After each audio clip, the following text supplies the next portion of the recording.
احلى مسا عليك يا ابو صحاب، وحشتني جدا جدا جدا جدا جدا. ولا حسن، انت ايه الافلام اللي بتستفزك؟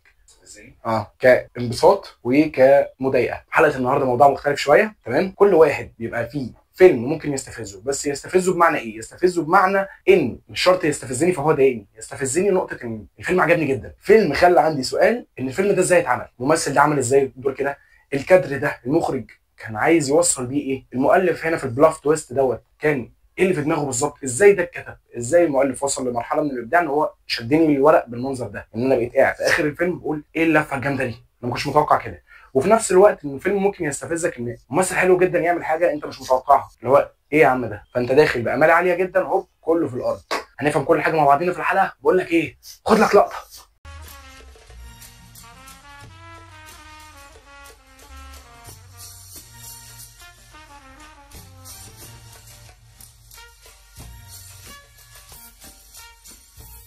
ايه الاخبار يا ابو علي؟ خير والله، انت عامل ايه؟ وحشني جدا جدا جدا. انت والله.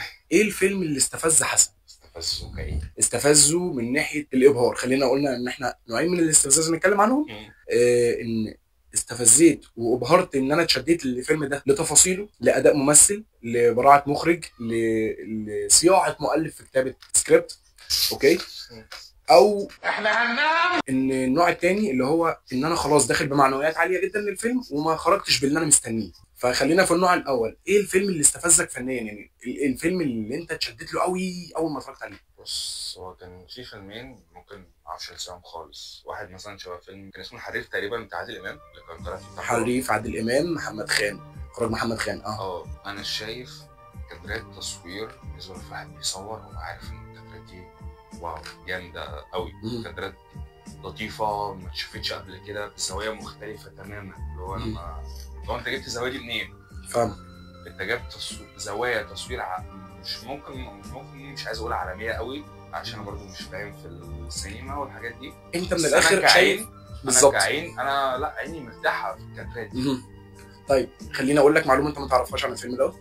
الفيلم دوت كان هو بدايه الخناقه بين عادل امام وخان، لان عادل امام ما اقتنعش بالفيلم سينمائيا، وكان نازل معاه في السيزون دوت شادر السمك لاحمد زكي، كسح السوق لدرجه ان في صحفي حاول يوقع بين عادل امام واحمد زكي بمشكله. احمد زكي كان ليه رد قاطع ان عادل امام هو عادل امام والفيلم حلو جدا. محمد خان ليه تصريحات بتقول ان الفيلم دوت ما اتفهمش، واحنا ده اللي شايفينه لان احنا دلوقتي اهوت احنا في 2025 بنتكلم عن الفيلم. بالنسبه لنقطه الكادرات فهو ده خان، هو خان محمد خان في اعماله حرفيا انت بتشوف صوره عظيمه، صوره حلوه جدا. كان زيه زي الفتره ديت، او خلينا نقول ان هو على نهج يوسف شاهين في وقتها انت كنت بتشوف منه الكادرات. انا ما اعرفش اتفرجت شاهين على افلام ولا لا. ممكن اكون اتفرجت، بس معظم الناس دلوقتي عامه هي بتتفرج على فيلم همها بتشوف قصه فيلم او فكره، لان معظم دلوقتي الناس مش عندهم المعلومه الكافيه اللي هو مين هو المخرج، يعني ايه اخراج، يعني ايه تصوير، يعني ايه لوكيشن، يعني ايه الحاجات دي. الناس بقى حرفيا دلوقتي بتشوف بس المنتج النهائي، لكن البرودكت الاخير هو التفاصيل زي ما بقول لك كده اللي هو خلف الكواليس لا الناس ما تعرفهاش او ممكن ما تفهمهاش. تمام، انا معاك دوت. في ايه تاني طب غير الحريف؟ فيلم ميكروفون خالد ابو النجا، صح كده؟ خليني اقول لك نقطه بس بسيطه. الفيلم دوت اللي جيلنا احنا، اللي اتفرج على الفيلم، هو دايركت الفيلم اتقلب بالنسبه لنا لحاجه من كلاسيكيات اسكندريه، فاهم؟ الفيلم كادراته بتمثيل بالاغاني الموجوده فيه كلها بقت من الحاجات، عارف انت اللي هو ايه، لو وقت ما تبقى متضايق كده تروح ظابط كوبايه القهوه، فاهم انت، واحده سكت بناني بني تقيل وام كلثوم في الباك جراوند وانت مبسوط. بالنسبه لي حاليا فيلم ميكروفون انا ما صنفوش فيلم مثلا للسينما. انا شايف فيلم دوت فيلم وثائقي بيحكي عن اسكندريه بمزيكتها اللطيفه باغانيها بالشباب بتاعتنا بتاعت زمان اللي بيجمعوا قعده مزيكا بتاعتنا وفلان بيلعب مزيكا، فلان مش عارف بيصور، فلان بيعمل ايه، فلان بيعمل ايه. انا شايف فيلم وثائقي بيحكي قصتنا بتاعت زمان، بتاعت ما كلنا كنا بنحب حاجه بس اسمها مزيكا. ما كانش فيه اللخبطه بتاعت السوشيال ميديا. كنا عايشين للمزيكا بس انت اخد بالك من نقطه بعيدا عن نقطه ميكروفون نفسها، ان انت دلوقتي ذكرت فيلمين، فيلم منهم كان لحد هو كان وما زال هو نجم الشباك في السينما الى ان اعتزل، ولو رجع بفيلم سينما تاني هيبقى نجم الشباك وهيكسر ايرادات، اللي هو عادل امام، تمام. والفيلم التاني خالد ابو النجا وشباب تانيين معاه، منهم رابرز، منهم دانسرز. الفيلمين مختلفين عن بعض جماهيريا او كشباك تذاكر في السينما، ما جابوش النجاح المتوقع، بس لما تعرضوا على شاشه تلفزيون او شفناهم باي طريقه كانت، خلاص هم اتحفروا. فهي ده بيوصلني لنقطه انا قلتها قبل كده، ان شباك التذاكر مش هو المقياس الاكبر للنجاح. لا، نقطه ان الفيلم يبقى عايش لحد النهارده هو ده المقياس الاكبر للنجاح، مش نقطه ان الفيلم عمل كام. ايه كمان؟ قول لي. في فيلم تاني بصراحه ما حبيتهوش خالص. ايه من الافلام اللي استفزتك، او ايه الافلام اللي ضايقتك وانت بتتفرج؟ هنا ميسره. خالد يوسف، عمرو سعد، سمية الخشاب. طب ليه؟ نقول قصه واقعيه. اوكي. واداء عالي جدا. تمام. بس احنا مش محتاجين نشوف المشكله اللي عندنا، ان احنا كده كده اوريدي عارفين. عايز تعمل فيلم لطيف، ممكن دي وجهه نظرك اللي انت بينت لنا مثلا، عملت سبوت على بوينت معينه اوكي. عارفينها. طب ما تحاول تطلع عليها حل، او ممكن تفكر في حاجه ليها. طيب مش عايز اقطعك، بس خليني اقول لك نقطه. الفيلم دوت بالنسبه لي انا كعلي من السقطات الاخراجيه، او من الافلام الضعيفه جدا في السينما. مش من كل الجوانب، هو من جانب الاخراج. اخراجيا فيلم ده ضعيف ليه مشاكل كتير جدا. لان هقول لك على حاجه، عمرو سعد في الفيلم اللي هو عادل حشيشه كان عنده ابن اللي هو ايمن، اللي سمية الخشاب سابته في الاتوبيس وعيله ثانيه ربته، والعيله الثانيه دي لما كبر وخلفوا راحوا رامينه ايمن ده لحد ما يهرب من العيله اللي اتبنته او اللي لقيته ربوه او من قرايبهم. هو كان حرفيا تحس ان هو فاهم بيدرس في الجامعه الامريكيه. تعالى اتفرج عليه بعد ما خلاص هرب منهم وعاش مع عيال الشوارع ومش عارف ايه. هو مين قال ان الفقر يوحش الشكل؟ مين قال ده؟ مين يعني؟ انا فاهم المبدا. حط الصورتين كده قدامك لايمن الطفل وايمن الشاب، مين قال ان الشكل بيتغير مع الفقر؟ والشكل ما بيبقاش مع الفقر.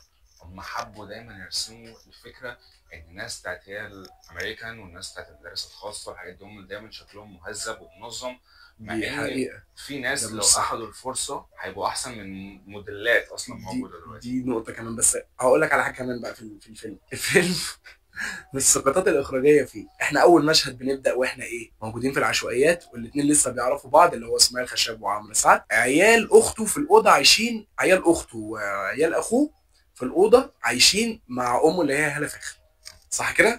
عمرو سعد عرف سمية الخشاب والاثنين حبوا بعض واتجوزوا وخلفوا، وايمن اترمى في الشارع، وعيله لقيته وربته وكبرته، واترمى ايمن في الشارع وحب واحده من اطفال الشوارع واتجوزوا وخلفوا، لحد ما نوصل للمشهد اللي فوق القطر. ولو بصينا لاخر فريم او اخر تيك او اخر كادر متاخد لام عادل هتلاقيها قاعده مش عايزه تسيب المكان، واللي حواليها الناس العيال الصغيره. اللي هو انت، هو الزمن واقف عند الناس دي يا باشا ولا في ايه؟ هو الناس دي ما بتكبرش؟ العيال دي موجوده من اول الفيلم صغيرين، كل اللي في الفيلم كبروا، هي ما بتكبر، دول ما بيكبروش فيها يا باشا. وبعدين في حاجه انا خدت بالي منها، مش عارف حد غيري خد باله منها ولا لا. سليمان عيد قعد معاهم في الاوضه، التيك اللي بعد ما عمرو عبد الجليل بيقول له اقعد ياض وراح مقعده، التيك اللي بعديه على طول والناس بتجري قرعت سليمان عيد الله يرحمه، الف رحمه الله تنزل عليه، الله يرحمه، موجوده في التيك وتميزها. فايه بقى؟ انا عايز افهم يعني ايه اقعد وقعد معاهم واللي بعدها بيجري؟ بخلاف طبعا الموسيقى التصويريه اللي لقيتها في خيانه مشروعه، اللي لقيتها في حين ميسره، اللي لقيتها في سيرو الباتع، اخر اعمال المخرج الاسطوري اللي بنتكلم عنه. تمام، هي نفس الموسيقى التصويريه، نفس البلاي باك. اللي هو ايه يا باشا؟ ما خلاص عدى عليها الزمن. ده بالنسبه لحين ميسره اتكلمنا فيه. كل المشاكل هي مشاكل مخرج، مش مشاكل ممثل، لان عمرو سعد عمل دور حلو جدا، سمية الخشاب كذلك، هالة فاخر كذلك، عمرو عبد الجليل كذلك، كل اللي كانوا في الفيلم عملوا كده. بس هو مخرج ضعيف جدا. بس هو ما هو الا اسم خالد يوسف عشان بس اشتغل مع شاهين. بس هو من وجهة نظري انا هو ما عرفش يعمل اي حاجه من قعدته مع شاهين، ده لحد دلوقتي ما اثبتش بصراحه، اسمه بس. فاحنا قلنا حين ميسره. ايه تاني؟ انت كنت لسه سالني من شويه برضو على الافلام اللي انا حبيتها. فانت قلت لما تفكر كتير. تمام. في فيلم برضه بالنسبه لنا كمزيكا فكره عموما عمرنا ما نقدر ننسى حتى مزيكته لحد دلوقتي. تمام، وهو الهروب. احمد زكي، عاطف الطيب، مودي الامام. لا هو ده برضه من الافلام الايقونيه يعني. احنا في قائمه الاحسن 100 فيلم في تاريخ الصناعه ده منهم. فاهم حاجه؟ الموسيقى بتاعته التصويريه اللي انا اتكلمت عليها، نواحي الصقور، كانت عبقريه من مودي الامام ان هو ياخد تسجيل حي حاجه قديمه قوي من التراث، ومش عارف من انه تراث كمان، يعني انا ما عنديش المعلومه اللي هي من انه تراث عشان ما ابقاش بكتب، بس ان هي تتعمل لها ابديت في العصر دوت او في الوقت دوت ونسمعها كده مع الفيلم، هي مع اداء احمد زكي كمان. محدش عرف يعملها بنفس النظام. لا هو ما شفتش السكه دي، انا ما شفتش السكه دي اتعملت بصراحه. فاهم حاجه؟ في ناس تعرف تعمل ريمكسات كويس قوي في الوقت اللي احنا فيه حاليا، بس ان هم يطلعوا حاجه بالجوده دي اللي هو انت باحساس الوصول ده بصراحه ده المزيكا دي لوحدها ان هي داخله انت ممكن تكون في حاجات انت مش فاهمها بس تمام خلاص، ده مش فاهم هو بيقول ايه يا بكرتي يا اما انا مرتاح في المزيكا. انا مرتاح في المزيكا. فاهمك. طبعا ده بخلاف كاميرات عاطف الطيب، بخلاف تمثيل طبعاً. احمد زكي لا الموضوع جامد قوي. هنرجع تاني لحته افلام خيشت او افلام استفزتك. اديني فيلم كمان. هي فوضى. ده استفزك ايه؟ ضايقك؟ لا ثواني بس عشان احنا هي فوضى ضايقك؟ اخر اعمال يوسف شاهين ضايقك؟ مش فكره ضايقني، هو حقك مش فكره ضايقني كضايقني. هو احنا فعلا وحشين كده؟ خلينا نتفق على نقطه، احنا في عندنا النماذج دي، النماذج دي مفيش مشكله.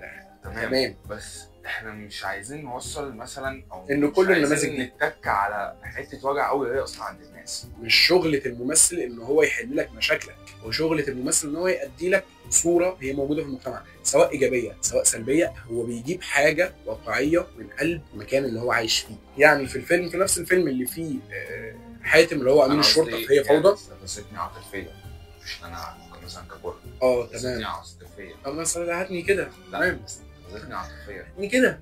في مشهد في الفيلم دوت، يعني اللي هو اللي طلع كان حازم امين الشرطه. حاتم امين الشرطه، انا اسف. لا عادي انجوي. امين الشرطه في حته كده جت معانا في الفيلم اللي هو بيتخيل كل الكلام ده ما حصلش وان هي وافقت عليه وهم خلفوا. تيجي اقول لك يعني في حته طيبه كده فيه. تيجي اقول لك انا حاجه حلوه. خالد صالح الله يرحمه اللي عمل دور امين الشرطه حاتم، اللي هو بالمناسبه دور ايقوني. محدش عمل الدور ده، محدش عمل دور امين شرطه، او محدش عمل دور حاجه ليها علاقه بالمجال دوت او بالمربع او الدايره ديت بالمنظر ده، بالواقعيه ديت وبالصدق دوت وبالاتقان دوت. بس خالد الله يرحمه كان عنده ملابسات، كان خايف يشتغل مع شاهين لان شاهين بيحب يدي اداء، وانا كممثل ما بحبش المخرج يديني اداء، لان الاداء ده بتاعي، انت بتديني تفاصيل. تمام، اللي هو انا عايز 1 2 3 اعمله ازاي، دي بتاعتي. لو عملته بطريقه وما عجبكش قول لي لا غير، ما تدينيش اداء. شاهين كان بيدي للممثل اداء، وده اللي حصل مع اول مشهد يشتغلوه. البلد دي فيها حكومه، وحكومه من حديد، والحكومه دي هي انا، فاهم؟ اللي هو كان نازل المتظاهرين في الاسم تحت في بدر، ملوش خير في حياتي، بالظبط، ملوش خير في مصر. هو المشهد تقريبا الكلمه دي او الجمله دي لسه موجوده وبتتقال. هو المشهد ده، فالمشهد اشتغلوه وعمل حركه معينه، وهي اللي هو والحكومه دي هي انا، وشاور كده زي ما انا بشاور لك بالظبط، فاهم؟ ستوب، انا مش عايزها كده. وقال له اعمل 1 2 3 4 5، فقال له تمام. قال له ماشي يلا روح اعمله. ما كان من خالد صالح الا ان هو قال له انا معلش انا بحب اخد الكلام افكر فيه عشان اشوف اعرف اطلعه ازاي، انا ما بعرفش اشتغل كده. وده كان اول صدام في اللوكيشن مع شاهين، وصلت ان هو في الاخر ده على لسان خالد صالح الله يرحمه في برنامج مع دكتور عمرو الليثي، ان هو والحكومه دي هي انا. فلما عمرو الليثي ساله هي ليه كده مش كده، كده دي فيها عنجهيه، دي صادقه اكتر. ده الفرق ما بين اشاره الصباع. تاني سبب كان خالد صالح خايف يشتغل معاه مع شاهين، ان شاهين ممكن يزود حاجه في السكريبت. فلما اشتغل معاه وهي فوضى مش تاليفه اتبسط جدا، فساله حضرتك مؤلف حاجه في الفيلم؟ قال له لا انا مش مؤلف اي حاجه في الفيلم، بس هزود حاجه في اخر مشهد اللي هو مشهد موت خالد صالح. فقال له ايه؟ قال له لا ما نوصلها. بعد ما اخذ الطلقه احمد فؤاد سليم اللي هو اللي كان رئيسه، اللي هو كان الصديق الكبير، بيساله بيقول له انت بتعيط ليه؟ مش انت اللي عملت كده في نفسك؟ قال له بعيط عشان مش هشوفها تاني. فبعيط عشان مش هشوفها تاني، هي دي الكلمه اللي يوسف شاهين ضافها للدور وقلبته قلبه مش طبيعيه. حط نقطه ان انا الجاني لنظام الضحيه. هو لا انا بحب، ما كانش ذنبي ان انا اوصل لكل ده. ضربت مع الطيار، فاهم حاجه؟ بالظبط. فهي دي هنا برضو بنرجع لعبقريه مخرج، لابداع مخرج، لابداع ممثل، هو اللي وصل لي الحاله دي. حاجات موجود منها كتير قوي في السينما. عايز اقول لك انا قلت في حلقه قبل كده وبقولها تاني وهفضل اكررها، احنا عندنا ماتيريال لو طلعت صح واشتغلت صح هنبقى كسرنا هوليوود بكتير قوي، وعدينا هوليوود بكتير قوي. لان انا واحد من الناس بصدق وبامن ان احنا كممثلين وكمخرجين وكبعض المؤلفين مبدعين بكتير قوي اكتر منهم، وعندنا تراث وعندنا ماتيريال وخامات نقدر نشتغل عليها. حرفيا هو اللي بيحتاج يجيني مش انا اللي بحتاج اروح. يعني انا لحد النهارده انا ما شفتش حد عامل لي ايرون مان، مش هشوفها في مصر، مش هبلعها. ما شفتش واحد لابس لي بدله وبيطلع شبك، مش بتاعتي. تمام، بنحب مارفل والكلام ده كله، بنحب دي سي وبنحب النوعيه دي من الافلام، بس مش احنا لو جينا احنا بقى الابطال في مصر زي ما بقول لك ايه يا صاحبي صباح الفل. البطل عندي في مصر لابس جاكيت جينز ويلا استباحه شاي 50 على اي قهوه. عادل امام عمل 20 فيلم بنفس الجاكيت الجينز، وقشطه ابن الشارع وحبيبنا واخونا واحد عادل امام. وفي اخر الفيديو ايوه سبسكرايب لايك وشير. ايوه انت كده معايا، يلا شغال. وكومنت فين يا باشا؟ كومنت. ايوه شكرا. ورايكم في الحلقه، ولو هتشتموا اشتموا علي، مالكوش دعوه بالراجل. ماليش دعوه. اصيل انا جاي مجبور والله. اشرب الشاي، اشرب الشاي. ما وراشوني كوبايه شاي. اشرب الشاي، اشرب الشاي. نورتونا يا جماعه. اتمنى الحلقه تكون خفيفه عليكم، يا رب يا رب يا رب تعجبكم. احنا الحلقات دلوقتي بقت تنزل كل حلقات بقت تنزل كل اثنين وخميس الساعه 9 بدل ما كانت بتنزل كل يوم خميس. تمام، هستنى رايكم في كومنت، وما تنساش زي ما قال حسن بالظبط لايك سبسكرايب وشير الفيديو، ورايك في كومنت. خد لك ايه لقطه.